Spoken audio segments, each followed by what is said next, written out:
Sports Talk with Player Agent 3. Special guest today, former the Ohio State Buckeye, power forward, center, and JCK Sports Group fam, Mr. Evan Ravenel. How you doing, man? Man, I'm doing good. Can't complain. Just trying to make it make sense out here. That's all. Hey, man, how do you, I didn't want to butcher your last name. How do you pronounce your last name? Ravenel. Evan Ravenel. Ravenel. Yeah. All right. Okay. Glad to have you on the show, man. Definitely appreciate you, taking out the time to come through and talk to us, man. How things going for you? Things going well. Appreciate you having me on here for first off, but things are going well for me. I can't complain. Healthy. Had a small setback, a small injury. This is a little muscle tear, nothing too crazy, but back on the floor. Trying to stay in the playoff hunt for this season. Other than that, we're going good. Today, man, is a special day, and particularly for you being a Tampa native. And today is Super Bowl 55. You got the Tampa Bay Buccaneers, the Kansas City Chiefs in Tampa Bay at Ravenel Stadium, man. How do you feel about that?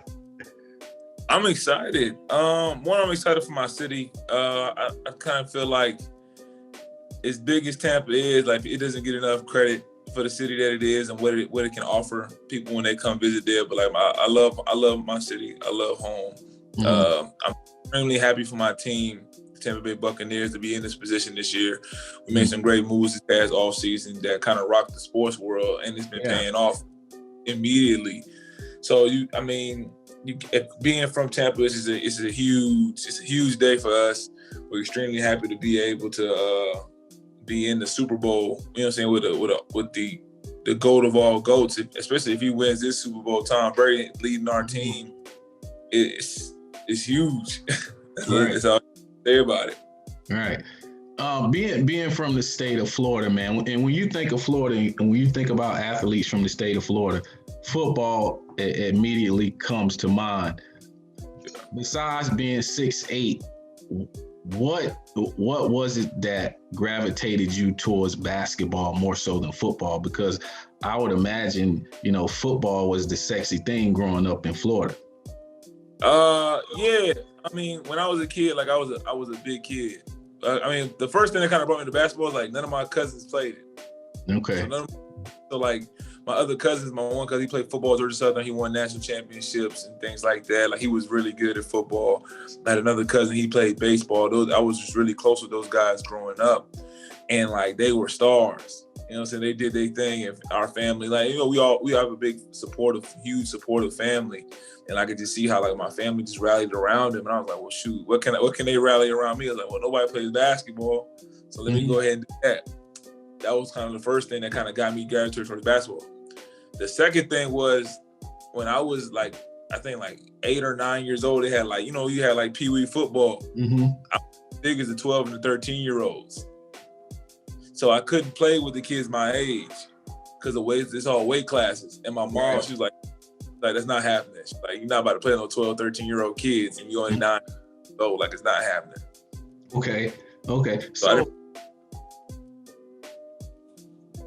All right, so being that you gravitated towards basketball, talk about your high school career in Tampa, and in terms of how you progressed from your freshman to your senior season, your recruiting process.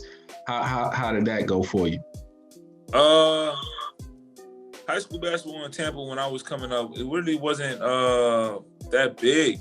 It was, you have certain guys, like the high school I went to, we was pretty much, that I graduated from, we was pretty dominant around the area, like the most dominant high school program in the city by far. Like my sophomore year, I went to a different high school and we were the first team to beat them in like 8 years within the city. When I was a sophomore, we beat them and I ended up transferring. I pulled a Kevin Durant, which was weird as hell. But it was kind of like a roller coaster. Like majority of my recruitment came from summer ball at AAU. It didn't really come from playing local ball in Tampa. Like no one really most of the guys that come out of Tampa, like they have big summer seasons with summer AAU programs and things like that. But I think my class, we had 2 D1 guys, or three D1 guys. That's it from the city. And like compared to a city like Orlando or Miami or Jacksonville, that's pretty low. Mm-hmm. But it was interesting. I had a huge junior summer. Probably got over like 40, 50 offers. It was ridiculous. It was crazy. Wow. It was wow. It got to the point where like when someone called and I knew I had no interest in going there, I had to tell them right off the rip, like, yeah, I'm kind of narrowing it down to this side of the country or this conferences and things like that. It got, because I was one of those mid-major plus guys. Mm-hmm. Like high majors, we're gonna take you and we can use you. You're a 4-year guy, but like mid-majors, like when you come here, like you're gonna be a main focal point from the jump. And it was just from every level, high, low. It was crazy. Mm-hmm. But you ultimately chose Boston College, which is in the ACC. You played there for 2 years, and then you transferred to Ohio State University. Now, I'm curious to know, when you compare the ACC to the Big Ten, to me, it's no comparison. Why did you make that decision to leave the ACC? My coach got fired. Al Skinner not being their decision to move on from Al Skinner kind of triggered my decision to leave Boston College. People don't even know. A lot of people don't notice that, like, I committed to Boston College without taking a visit. I committed to Boston College after Al Skinner came made an in-home visit. We had a conversation. Al Skinner and Pat Duquette were the main reasons why I committed to Boston College. They came in there. They weren't even in my original, like, 4. I had 4 visits. But they told me, you didn't get to go where you wanted to go. We didn't get the guy that we wanted to get. But we know you want to play in the ACC, and we know you can help us. And they just kept it 100% real with me, and I appreciated that. And as a young black man, it was tough for me to turn down, passing up an opportunity to play in the conference that I wanted for a Hall of Fame coach. All right. Okay. Then you go to Ohio State University, which, in my opinion, is a football school. Did that creep into the back of your mind when you were making that decision to leave Boston College to go to Ohio State University, which is nationally known as a football school? They've had some great basketball teams in the past, but generally known as a football school. Did that creep into the back of your mind?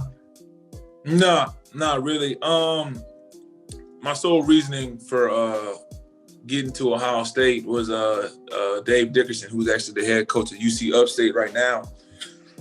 Excuse me. He recruited me throughout my high school career for my junior season. He was at Tulane at the time, and I took a visit there, and I ultimately didn't end up going there, but we kept in contact, him and my father, my coaches and myself. We all kept in contact throughout my college career. So when I got the call from Coach Dickerson, I was like, I really don't want to go play in Tulane. Like, I think I could play at this level. I want to continue playing at this level, even though I'm leaving Boston College. And he was like, yeah, I'm not at Tulane anymore. I said, well, where are you at? Like, I had no idea. He said, I'm at Ohio State now. I said, well, shoot, it's a done deal. Like, I'm on the way. Big Ten, like, yeah, it just happened like that. Literally, like a phone conversation. We were just talking like any other time. Like, he just had never told me, like, the plans that happened in motion. And literally, I think he got the job. He got fired from Tulane.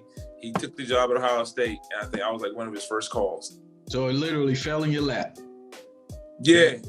That whole situation.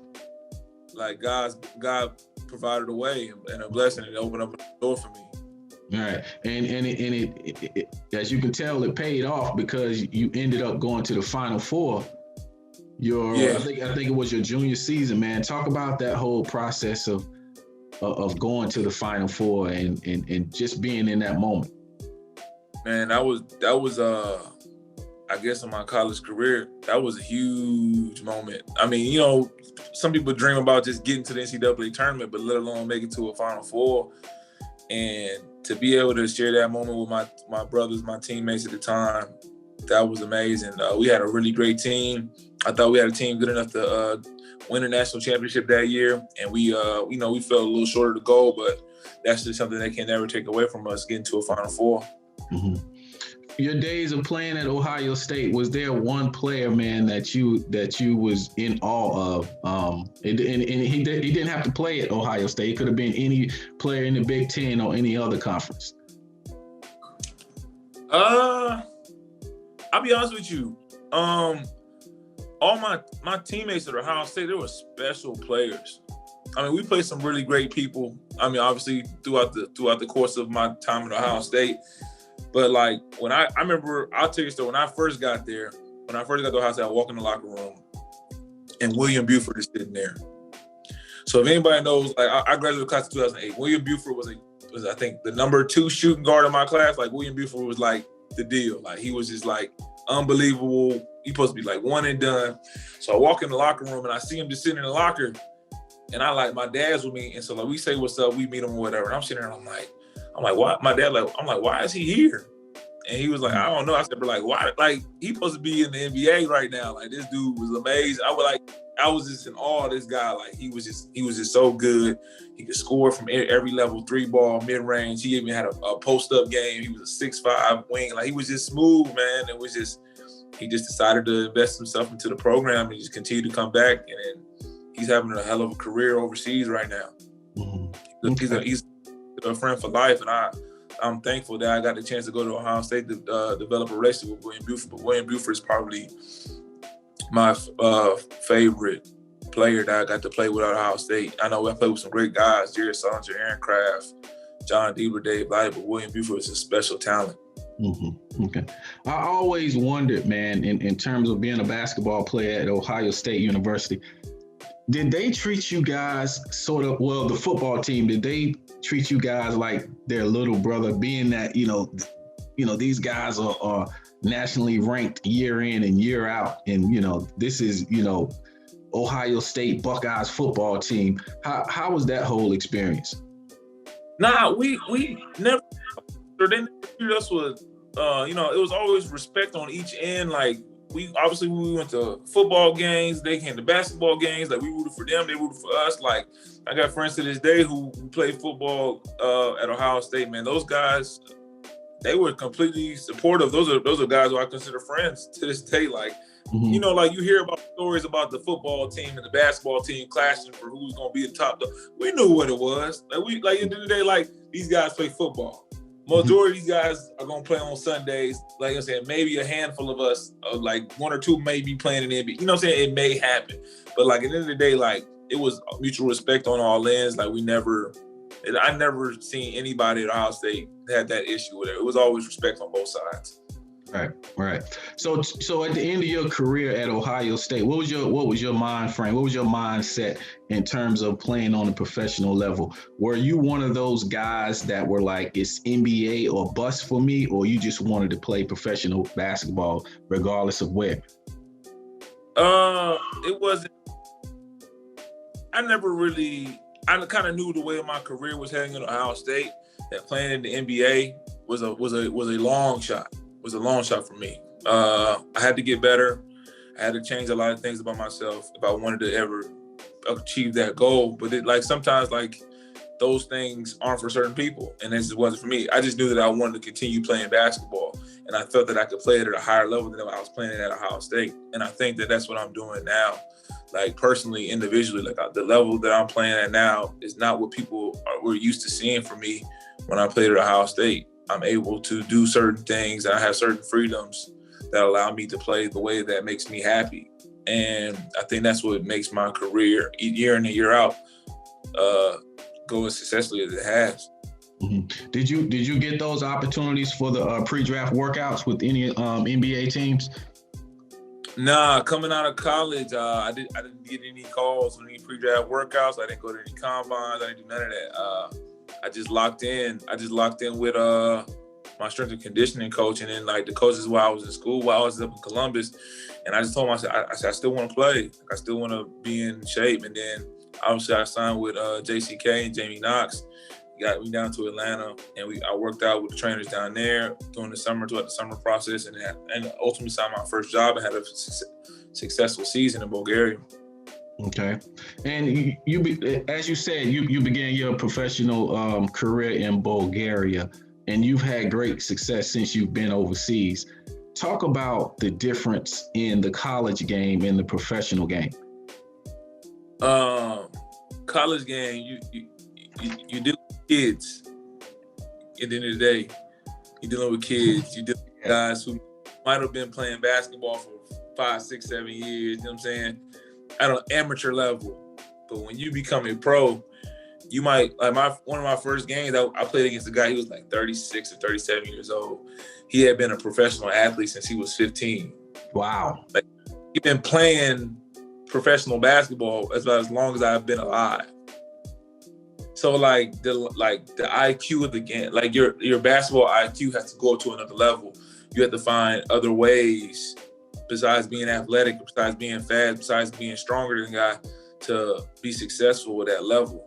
Because I've seen guys who don't have a lick of talent, but their IQ is above everybody, and they're standouts overseas. Mm-hmm. Now you seem to found a home, man, over in Japan. I think you've been back and forth for the past 5 years or so. But what is it about Japan that has allowed you to thrive in that basketball environment? I just kind of feel like in Japan, like it's a situation where like it's like you matched up with a matchup, and my game provides me to be. I'm a 3-level guy. I can shoot outside, I can shoot mid-range, I can post up. So it causes problems for certain defenders to be able to figure out how to guard me and things like that.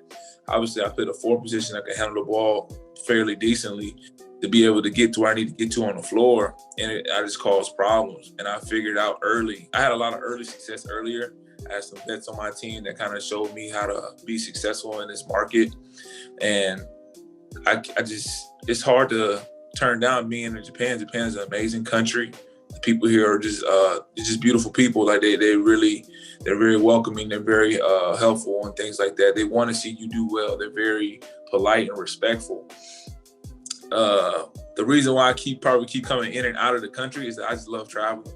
Mm-hmm. I love seeing different levels of basketball all over the world and how they play. Like last year, I was in Argentina. The year before, I was in Japan. And the year before that, I was in Bulgaria. You know what I'm saying? Like I just keep bouncing around left and right. And but I think I'm heading towards the end of my career. I just lock in on one market. I'll probably stick it out in Japan until I decide to call it quits. Wow, that's good stuff. Now this next thing, man, is one that I particularly want any kids that'll be watching this show. I really want them to hone in on this situation right here. There's a particular situation with yourself when I think it was back in 2016, you were MVP over in Japan. And you were afforded the opportunity to, I think it was a 2-year deal with Maccabi Haifa in the Israeli league, which is a pretty big deal. I don't care what league you're coming from, that's a pretty big deal. But talk about that situation, man, and the opportunities that situation afforded you. Yeah, that was actually a tough part of my career because obviously I had a lot of success in Japan, and I can't tell you, the goal was never to come to Japan when I embarked on playing professional basketball. Mm-hmm. The goal, like when you come from Ohio State, it's like 2 options: either you go to the NBA or you play like Europe and play like get to the highest level of Europe you can. Like those were the OGs kind of told me. So when I came to Japan and had so much success, I was like. Another vet kind of told me, he was like, you seem to found your market. Like stick to it. And a older me now knows, like if I could have talked to my younger self, I probably wouldn't even sign that deal in Israel. I wouldn't even sign it. Because going to a new market is extremely tough. You have to reinvent yourself. You have to prove to these people who don't really know you what you can do and things like that. Essentially, when I got to Israel, it was a tough adjustment period for me. I ended up being cut. I wasn't playing my best. I wasn't playing the way that they felt that I could help their team be successful, and they ended up going a different direction. And that was the first time in my pro career that I realized that, like, not everybody is gonna like what you do. Not everyone is gonna appreciate what you bring to the table, but that doesn't mean that somebody doesn't appreciate you. That doesn't mean that you're not good enough. That just means that you're just not what they want. And actually ended up getting hurt a little bit after that season. I went to Belgium. I started playing well, got a little injured, and I come back home. And that was another like set. So it was like 2 times, like back to back, boom, boom. I was like, oh, like it's tough right now. Like I had never been in that spot. Like everyone I had been, I had seen so much positive success and everything was going well. So then like I came home. I just sat down for like a month and a half or 2 months or whatever. I forget how long it was. It was a month for sure. And I got a call from Jamie, was my agent from JCK, and he was like, "Hey, are you healthy? How you feeling? Like everything good?" I said, "Yeah, I'm in a pretty good headspace right now. I've been in the gym, I've been working." He was like, "Do you want to get back out there and work back to playing?" And I was like, "I'm that," because like my confidence was kind of low. My confidence, I was like, "Man, is this what it is for me?" And luckily, by the grace of God, the opportunity in Japan came back in where I had so much success before with the team and Akita, and they loved what I did. They had 100% confidence and ability in what I can do on the floor and helping their organization. And they ended up signing me out there, and I ended up having a pretty decent season and opening up. Okay. It was good. It was definitely a learning experience because going on that such a high and going somewhere else, like it's almost like a grass ain't always is green on the other side story situation. Right. And also, you know, what I wanted to touch on, or wanted you to touch on a little bit, is that opportunity afforded you you were able to compete against NBA level talent. And didn't you guys actually play against the Sacramento Kings in the preseason? We did play against Sacramento. We did. I actually played well. Came off the bench for us. I think I probably played about like 15 minutes. I had like 7 points, 4 rebounds, like 3 assists in like 15 minutes. Like I had like pretty good production in the time that I was given the opportunity to show what I could do. And it actually opened some doors for me. It actually opened some pretty solid doors for me. Like once the game was over, the teams in the NBA, I guess people have been making calls and had to have a look out for this guy. And San Antonio offered me an opportunity to play on their G League team because they heard I was leaving the Israeli team, and they was like, "We want you to come play for our G League team, and we'd be excited to have you." Some contract issues came up, and I wasn't able to sign in the time, so that's why I ended up going back overseas. All right, and that's one reason, but I think it's a good story for aspiring basketball players to kind of look at, because coming from Japan, which is not comparable to the NBA or the Israeli league, but you still got that opportunity to go to Israel and then compete against NBA level or NBA talent, which is a test of your perseverance and your grind. And that's something, I think a lot of kids need to take a look at today. Jamie and myself, we always tell guys that there are more than one ways to skin a cat. And your situation is definitely something that fits that mold. Yeah, it definitely is. I mean, I've been kind of, and Jamie is a big influence on my life. Like, not only is my agent, he's one of my closest friends. We talk all the time, and he's always telling me how proud he is of me of being like persevering over situations. A lot of people didn't believe in me and my abilities and what I could do. Jamie saw through all that. Even when I was at Ohio State, I wasn't a huge numbers guy.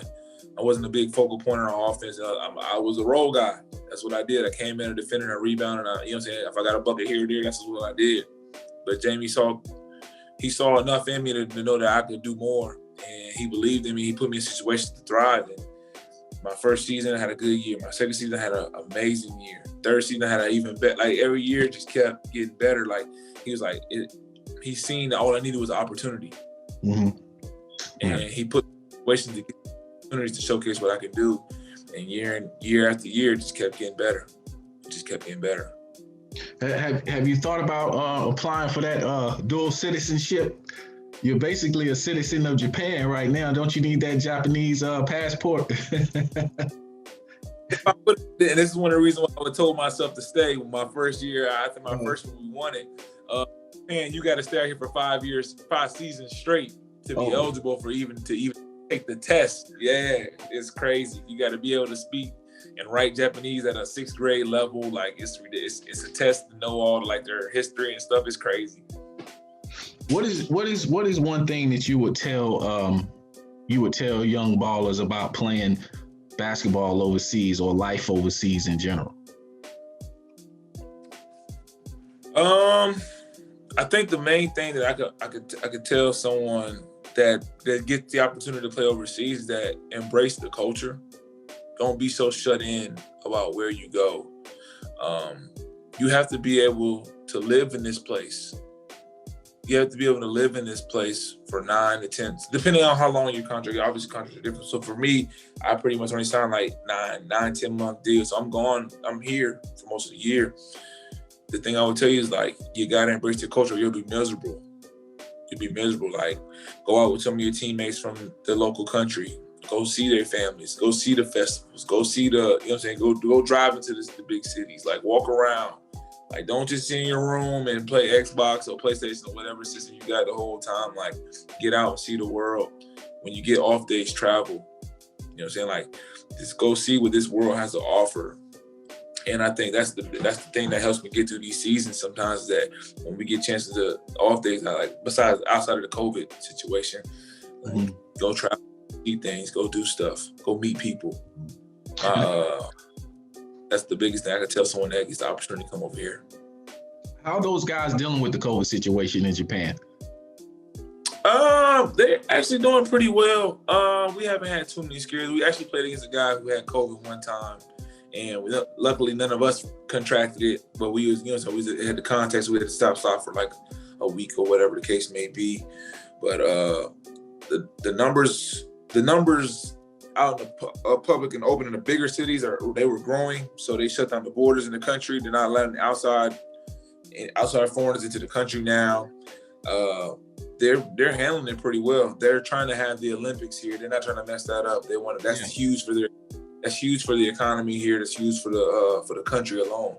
So they're doing a pretty good job of monitoring the situation and keeping the numbers down.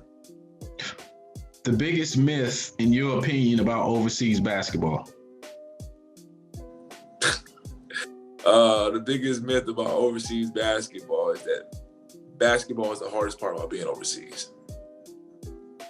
Okay. It's not. It's actually being able to live over here. That's why I say, like, a lot of guys come over here. You see guys all the time, like great players, amazing basketball players. They come over here for a month or two, whatever it is, and they go back home because it's tough being over here because they don't want to embrace it. You gotta embrace it. Basketball is basketball anywhere you go. If you're a good player, you're gonna be able to play ball. But like being able to,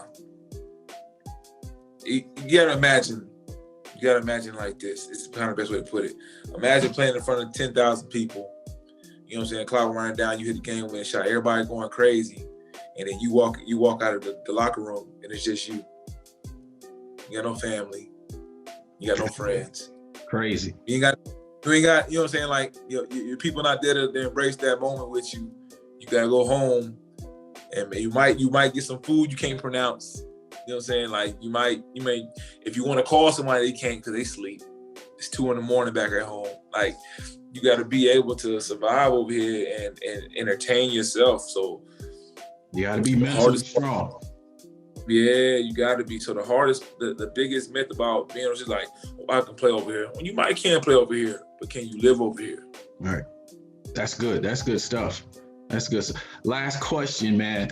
Wanted to get your thoughts on this real quick. You played in the ACC as well as the Big Ten. What do you think about players now looking at HBCUs, high-level players looking at HBCUs in terms of, going to college and playing basketball and football as well? What are your thoughts on that? I love it. I grew up, I'm a generational rattler. My mom and dad both went to FAMU. My sister graduated from FAMU. My little cousin actually is the leading three-point shooter for the basketball team at FAMU. Like, if you didn't play sports in my family, you went to FAMU. So I grew up bleeding orange and green my entire life. My godfather was actually vice president. You know what I'm saying? Like, I can go on and on. I can tell you the history. I probably could tell you more about FAMU than I can tell you about Ohio State Buckeye put together. So being that now they're making it okay or cool or whatever the case may be to go to these HBCUs or to consider even going there, I think it's huge. You got to think for these kids, majority of these top prospects, if they go to a Howard or they go to a Hampton or they go to a Alabama State or something like that, like, it'll be huge. It'll be huge for these programs. And some of these schools, like some of these HBCUs, they're struggling financially. Like, let's say a kid like Amani Bates decides to go to, I don't know, let's say there's a HBCU in Michigan where he's from. That would bring so much national attention and people will come flocking to watch this kid play basketball. It'll help the school out so much. It'll help fund some of these HBCUs that are struggling financially.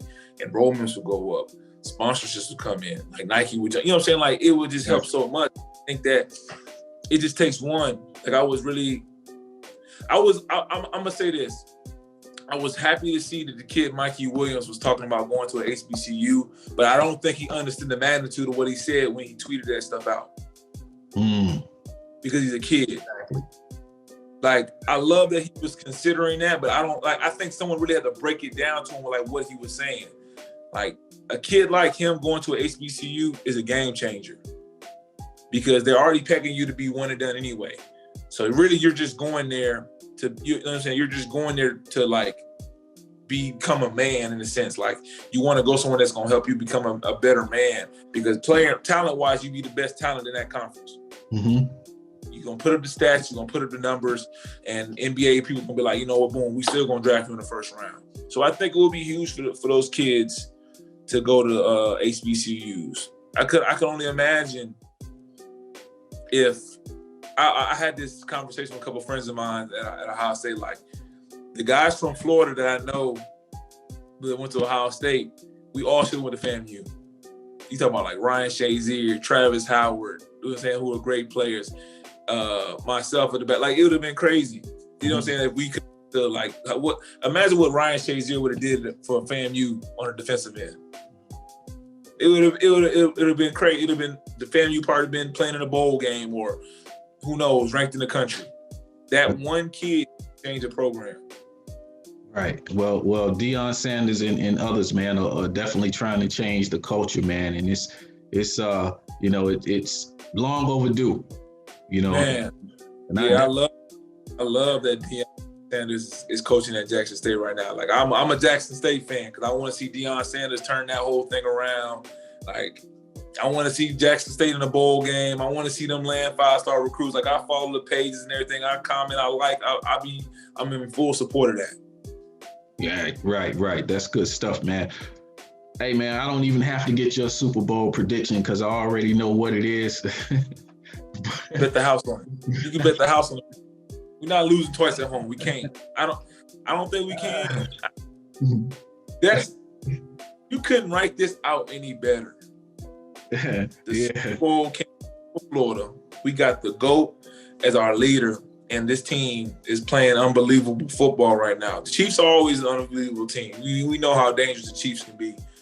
But I just think that the city is going to rally behind this team. I think Tom Brady's going to come in there with his championship mindset. He's got these guys believe. He's got our team believing that we can be champions in Tampa. And what's the better place to do it than at home? Exactly, man. I can't say I'm pulling for you guys, but good luck anyway. No, I understand, man. But I think we're gonna do it. I think the only thing that kind of worries me is this, though, is that earlier in the season we took a butt whipping at home to these guys. We took a beating. Tariq Hill, I think that statistical game. You know, Mahomes is amazing per usual, and I think we're gonna use that. We're gonna turn it around. I think we're gonna use that. Good stuff, man. Well, I appreciate you coming on the show, man. I know it's probably around midnight over in Japan. So yeah, a little late, but it's all good, no problem.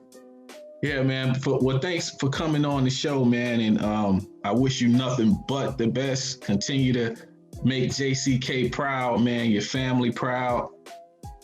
Hopefully, you guys can pull off a win today down in Tampa. Appreciate it. Thanks for having me. I had a great time. All right, everybody. Ravenel, Sports Talk with Player Agent 3.